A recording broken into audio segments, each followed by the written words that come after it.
турган болдум. Жок дегенде бүгүн өзүңө жаап жаны.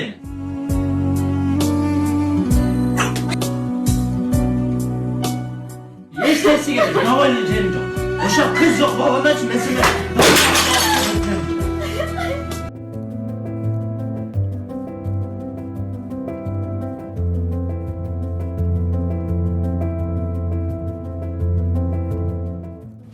бүгүн кызыңыздын туулган күнү.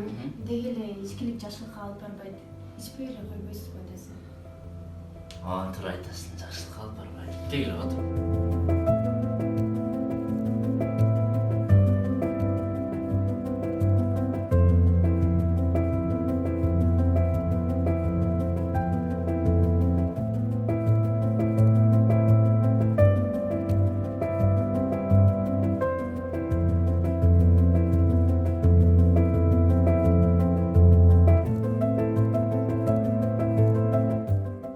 Saatimiz kaça?